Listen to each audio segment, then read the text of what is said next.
Kolluru వెలుమలలో best flat కోసం చూస్తున్నారా? రాధే స్కైనే ఎంచుకోండి.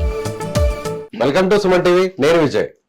మాజీ ఎమ్మెల్యే వైసీపీ నేత వల్లభనేని వంశీ, అలాగే సినీ నటుడు, మాటల రచయిత, ఏపీ ఫిలిం డెవలప్మెంట్ కార్పొరేషన్ మాజీ చైర్మన్ పోసాని కృష్ణమురళి, వీరిద్దరి మీద కేసులు ప్రస్తుతం నమోదవుతున్నాయి. ఇద్దరు కూడా ప్రస్తుతం రిమాండ్ లో జైల్లో ఉన్నారు. ఒకరు మారిస్తే ఒకరు పోలీసులు ఇలా పోటీ పడుతున్నారు. అసలు ఏం జరుగుతుంది, దీని వెనక ఉన్న ఆంతర్యం ఏంటి? దీని గురించి డిస్కస్ చేద్దాం. మనతో పాటు పొలిటికల్ అనలిస్ట్ చందు శ్రీనివాస్ గారు ఉన్నారు. నమస్తే చందు శ్రీనివాస్. నమస్కారం. ఏం జరుగుతుందండి? వంశీ గారిని, పోసాని కృష్ణమురళి గారిని కేసుల మీద కేసులు పెడుతున్నారు. స్టేషన్ నుంచి ఇంకో స్టేషన్ తీసుకెళ్తున్నారు. రిమాండ్ లో ఉన్న ఒక వ్యక్తిని మళ్ళీ వెంటనే పీటీ వారెంట్ వేయడం, బయటికి తీసుకురావడం, వేరొకరు అక్కడ విచారించడం. ఇంకా ఈ సిరీస్ కొనసాగుతుందా? వెంటబడుతున్నారా పోలీసులు? తప్పకుండా. అంటే ఇప్పుడు వాళ్ళు చేసిన తప్పులకి ఇప్పుడు అనుభవించాల్సిందే కదా సార్. ఇందుగలడు అందులేడని ఎందెందు ఎతికినా పోసాని ఒకవైపు వంశీ కనపడుతున్నారు. సరే, వంశీ గారు అయితే ఏం చేశాడు, ఏం మాట్లాడాడు అందరికి తెలిసిన అంశమే. ఆయన్ని ఒక ఆఫీసు దగ్ధం చేసిన కాడి నుంచి దాంట్లో సాక్ష్యాలు ఉన్నాయి. ఎస్సీ ఎస్టీ అబ్బాయిని కిడ్నాప్ చేసింది కనపడుతున్నాయి. బలవంతాన్ని విత్డ్రా చేయించింది కూడా కోర్టు తీసుకెళ్లి ఎవిడెన్స్ కనపడింది. కాబట్టి మల్టిపుల్ కేసులు అక్కడ ఎదుర్కొంటున్నాడు విజయవాడ సబ్ జైల్లో. ఒకవైపు వంశీ పరిస్థితి, ఇంకోవైపు ఎవరు ఊహించిన విధంగా నా జోలికి రారులే, రాంగోపాలవరమును కూడా అరెస్ట్ చేయలేదు, నా జోలికి రారు అని చెప్పి పాపం సేద తీరుతుంటే మైహోం పూజా కేంద్రంగా ఆయన కూడా అరెస్ట్ చేశారంటే ఆయన నిజంగానే 2019 నుంచి 2024 వరకు నెలకి ఆయన రిమాండ్ రిపోర్ట్లో ఉన్నది 3,85,000 జీతం. అంటే తిట్టినందుకు 3,85,000 వైసీపీ ప్రభుత్వం ఇచ్చింది. ఫిలిం డెవలప్మెంట్ కార్పొరేషన్ చైర్మన్ పదవి ఇచ్చింది. ఇవన్నీ ఒక ఎత్తు అయితే అండి, ఎప్పుడైనా మీరు మాట్లాడే భాష అందరినీ మెప్పు పొందే విధంగా ఉండాలి. నీకేమన్నా నాయకుడికి విభేదాలు ఉంటే నాయకుడిని తిట్టు. ఇంట్లో వాళ్ళు ఏం చేస్తారు? ఇంట్లో భార్యని, పిల్లల్ని, ఎవరిని వదలిపోతే సమాజం అది కాదు కదా కావాల్సింది. అమ్మల్ని లకారంతో ఉపయోగించి మాట్లాడిన తీరు సభ్య సమాజం తలదించుకునే విధంగా ఉంది. అదేవిధంగా అనేక కేసులు 5 సంవత్సరాలు వేసినా పట్టించుకోవాలి పోలీసు వ్యవస్థ. ఎందుకంటే అధికారం వాళ్ళు ఉన్నారు కాబట్టి. ఈ జోగినేని మణి అనే వ్యక్తి ఎప్పటి నుంచో పోరాడుతున్నాడు పాపం. 2 సంవత్సరాలు అంతకుముందు పోరాడిన జనసేన ఎవరైతే ఇప్పుడు జోగినేని మణి మరి కడప కేంద్రంగా రాజంపేట నియోజకవర్గం పరిధిలో ఓబులపల్లి వాళ్ళ యొక్క విలేజ్లో పోలీస్ స్టేషన్ పెట్టాడు. చివరికి ఏం చేశాడంటే కూటమి వచ్చిన తర్వాత ఇప్పుడు కూడా న్యాయం జరగకపోతే ఎట్లా అని సాక్షాత్ హోంమంత్రి, డీజీపీ, డిఐజీ, ఎస్పీ ఆర్డర్ ప్రకారం వెళ్ళాడు. కంపల్సరీ పరిస్థితుల్లో పై అధికారులు ఇది పేరకు ఎందుకు అతను ఇదైందంటే వర్గాల మధ్య, కులాల మధ్య విభేదాలు సృష్టిస్తున్నాడు ఇతను. తర్వాత మేము దైవంగా భావించే చిరంజీవి గారిని, పవన్ కళ్యాణ్ గారిని ఇష్టం వచ్చినట్టు తిట్టడం వల్ల కులాల మధ్య, మతాల మధ్య విద్వేషం కొట్టే ఈ వ్యక్తి సమాజానికి హానికరమని కేసు నమోదు చేశాడు. అందుకనే 196 సెక్షన్ 1111 తర్వాత 353/2 ఇవన్నీ ఏంటంటే దీనివల్ల సమాజంలో మంచి వాతావరణాన్ని కలుషితం చేయటం. మరి అది మాటల రచయితగా పోసాని కృష్ణమురళి గారు తెలియదా? ఆయన నటించిన అనేక సినిమాల్లో ఏం జరిగిందనేది కూడా తెలుసు కదా. మరి తెలిసి కూడా ఇలా వివరించారంటే నాకు ఎదురులేదు, మా జగన్మోహన్ రెడ్డి గారు మళ్ళా వస్తాడనే కాన్ఫిడెంట్ కావచ్చు, ఏదైనా కావచ్చు. ఇప్పుడు మీరు చెప్పినట్టు ఆయనకేంటి, ఒక కేసులో రాజంపేట సబ్ జైల్లో ఉన్నాడు. బయట 3 పోలీస్ స్టేషన్ వాళ్ళు తిరుగుతున్నారు. నరసరావుపేట వాళ్ళు, ఎక్కడో ఉత్తరాంధ్ర చెందిన వాళ్ళు, తర్వాత విజయవాడ పోలీసులు తిరుగుతున్నారు. మేము పర్మిషన్ కోర్టు తీసుకున్నాం, మాకు పీటీ వారెంట్ ఉంది, మాకు అప్పచెప్పండి అని. ఒకవైపు ఏమో జ్యుడిషియల్ కస్టడీలో ఉన్నాడు.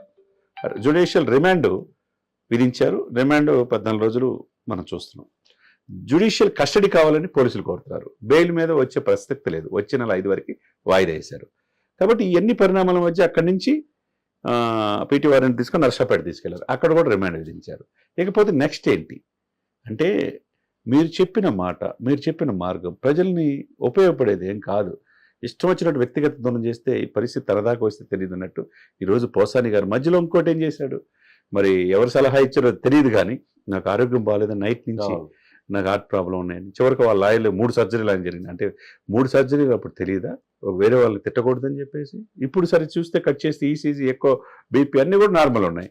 చివరికి సిఐ ఏం చెప్పాడు, ఇవన్నీ నాటకాలు ఆడుతున్నాడు ఇతను పరిపూర్ణమైన ఆరోగ్యంతో ఉన్నాడు.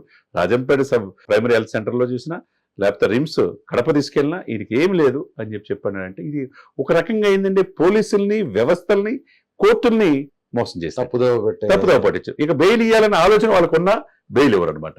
ఈ సిచ్యువేషన్స్ ఏంటంటే పరంపరంగా రాష్ట్ర వ్యాప్తంగా దాదాపు ఈయన మీద 30 నుంచి 40 కేసులు నమోదైంది.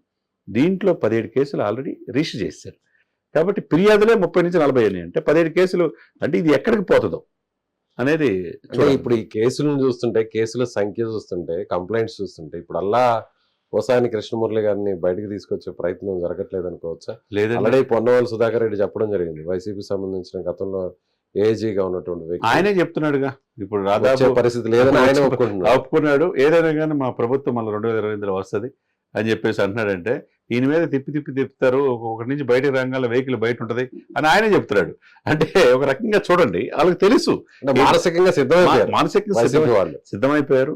తప్పనిసరి పరిస్థితి. ఈ పరిస్థితులన్నీ చూస్తుంటే అండి రాబోయే 3 మాసాలు దాదాపు 100 రోజులు వీళ్ళు జైలు జీవితం గడిపే అవకాశం స్పష్టంగా కనపడుతుంది. అలాగే ఇప్పుడు కన్ఫెక్షన్ స్టేట్మెంట్ లో కూడా సజ్జల గురించి, వారి కుమారుడు భార్గవ రెడ్డి గురించి అవును. కూడా ఆయన ఆల్రెడీ స్టేట్మెంట్ లో కూడా ఇచ్చారు. ఆయన సో వాళ్ళు కూడా కనపడుతుంది. సో వాళ్ళు కూడా అక్కడ మనకి ముందస్తు బెయిల్ కోసం కోర్టుకు కూడా వెళ్ళడం జరిగింది. సో వాళ్ళని కూడా ఏమన్నా అరెస్ట్ చేసే పరిస్థితి ఏమైనా కనిపిస్తుంది? ఇప్పుడు దీంట్లో ఒక వ్యక్తికి ఈ వ్యక్తి ఈ రోజు ఆరోపించాడు సార్, అసలు నేను ఎవరి వల్ల చేశాను, సజ్జల రామకృష్ణారెడ్డి ఆదేశాలకు అనుగుణంగా నేను తిట్టాను, నా జీతం కూడా ఇంత ఇచ్చారంటాడు. అదే సమయంలో ఆయన ఆదేశాలకు అనుగుణంగా నేను చేసిన తర్వాత నేను చేసిన వీడియోలన్నీ కూడా అప్లోడ్ చేసి సోషల్ మీడియాలో చేసింది సజ్జల భార్గవ రెడ్డి అన్నారు. అంటే తండ్రి కొడుకు ఆల్రెడీ సజ్జల భార్గవ మీద అనేక సోషల్ మీడియా కేసు ఉంది, ఆయన విదేశాలు పారిపోయారు అన్నారు, మరి ఎక్కడున్నారో ఎతుకుతున్నారు అనమాట. మరి వీళ్ళు గనక నిజమైన తేలితే వీళ్ళ విచారణలో A1 ఎవరవుతారు అనుకున్నారు? సజ్జల రామకృష్ణారెడ్డి లేదంటే సజ్జల భార్గవ రెడ్డి. సజ్జల రామకృష్ణారెడ్డి A1 అవుతాడు, A2 సజ్జల భార్గవ రెడ్డి అవుతాడు, A3 పోసాని అవుతాడు. ఎందుకంటే ఆల్రెడీ ఆయన అప్రూవర్ కూడా మారిపోయారు కాబట్టి ఆర్డర్లో ఎవరు వస్తారు, దీనికి కారణమైన వ్యక్తులు వస్తారు. కాబట్టి ఇప్పుడు అప్రూవల్ గా మారిన A1 A2కి వెళ్ళి A3కి నేను తప్పేం లేదు, నేను క్షమించను అన్నా ఊరుకోరు. ఎందుకంటే నువ్వే ఇది చేసావు ఫ్రంట్ లైన్ నుండి, వాళ్ళు చెప్పేది నువ్వు చేసినప్పుడు ఆ శిక్షలో నువ్వు కూడా భాగస్వామి. కాబట్టి దీంట్లో సజ్జలకి భార్గవ్ కూడా గడ్డు కాలమే కనపడుతుంది. ఏ క్షణమైనా వాళ్ళు అరెస్ట్ చేసే అవకాశం. అంటే ఇప్పుడు సినిమాలో ఉన్నటువంటి సీన్స్ కానీ స్టోరీ లైన్ ఎలా ఉందో అలా కనిపిస్తుంది ఇప్పుడు పోసాని ఎపిసోడ్ లో కూడా. అంటే తీగలాగితే మొత్తం డొంకంతా కదిలే పరిస్థితి ఇప్పుడు పోసాని కేసులో కనిపిస్తుంది. వైసీపీలో ఉన్న పెద్ద తలలన్నీ కూడా బయటకు వచ్చే ఛాన్స్ ఉంది. ఎవరైనా ఒకటే sir, rule is rule for all. మీరు 5 సంవత్సరాలు ఉంది కదని చెప్పి విశ్వాన్ వివరించారు. ఇప్పుడు వీళ్ళు వచ్చారు, వీళ్ళు వచ్చినా కానీ ఎమ్మటే కక్షపూరిత ధోరణిలో ఏమి వెళ్ళాల, రూల్ ప్రకారం వెళ్తారు. ఎక్కడ కూడా ఫిక్స్ చేస్తున్నారు, వీళ్ళు ఆధారాలు చూస్తున్నారు, కేసు కరెక్ట్ గా ఫైల్ చేస్తున్నారు, తప్పించుకోలేని విధంగా వీళ్ళు 9 మాసాలు అయింది అందుకనే. కాబట్టి సిస్టమేటిక్ గా చేస్తున్నారు. దీనికి తగ్గట్టు మీ డాక్యుమెంటల్ ఎవిడెన్స్ కదా, కోర్టులకు కావాల్సింది ఏంది? Video audio. మీరు మాట్లాడింది ఎక్కడ పోద్ది? మీరు కాదనుకుంటే కుదరదు కదా, డైరెక్ట్ గా మీరు ఫేస్ కనపడరు. సరే ఆడియో అయినా తప్పించుకోవచ్చు, వీడియోలో మీరు కనపడుతున్నారు కదా, మీ భావజాలంతో మాటలు. కాబట్టి దీంట్లో ఎవరున్నా కానీ తప్పదు. కానీ మరొక విషయం కూడా సోషల్ మీడియాలో బాగా ట్రోల్ అవుతుంది. ఇప్పుడు పోసాని ఎపిసోడ్ కావచ్చు, వంశీ ఎపిసోడ్ కావచ్చు, పోసాని గారు ఏదైతే సినిమా డైలాగ్స్ ఉన్నాయో, కామెడీ సీన్స్ లో ఉన్నటువంటి ఆ డైలాగ్స్ ని, వాటిని ఈ విజువల్స్ ని రాజా అంటూ, అర్థమైంది రాజా అంటూ కూడా మనం ఆ క్లిప్పింగ్స్ ని, ఆ ఆడియో వీడియోని కూడా చూస్తున్నాం మనం. సో దీన్ని ఎలా చూడాలంటే ఇప్పుడు టైం వచ్చింది అనుకోవచ్చా? ఇప్పుడు కూటమికి సంబంధించినటువంటి ఆ పార్టీ సోషల్ మీడియా హ్యాండ్లర్స్ అందరికి కూడా ఇప్పుడు గత 5 సంవత్సరాలు ఇష్టానుసారంగా వైసీపీ సోషల్ మీడియా వివరించింది సార్. చంద్రబాబు నాయుడు గారు కావచ్చు, లోకేష్ కావచ్చు, పవన్ కళ్యాణ్ కావచ్చు, ఎవరిని వదల వాళ్ళు ఆరోపిస్తే కంప్లైంట్ చేస్తేనే కేసులు పెట్టాల. మరి ఇప్పుడు అధికారం ఎప్పుడు శాశ్వతం కాదన్నట్టు మీరు సంక్షేమాన్ని అభివృద్ధి మధ్యతలకి 151 నుంచి 11 సీట్లు పరిమితం అయిపోయారు. మరి ఎవరు వదిలిపెడతారు? ప్రజలు 164 సీట్లు కూటమి గెలిపించింది. శాంతియుతంగా లా అండ్ ఆర్డర్ బాగుండాలి. ఎవరైతే ఈ సోషల్ అబ్యూజింగ్గా మాట్లాడే వాళ్ళు శిక్ష పడాల్సిందని అనుకుంటారు కదా. మరి 9 మాసాలు ఏదైనా చర్యలు తీసుకోకపోతే మిమ్మల్ని ఎందుకు గెలిపించామని ఇదితో ప్రజలు ఉంటారు. కాబట్టి దానికి అనుగుణంగా వీళ్ళు చేసిన తప్పులకు అనుగుణంగా రెడ్ బుక్ అంటారు లోకేష్ గారు.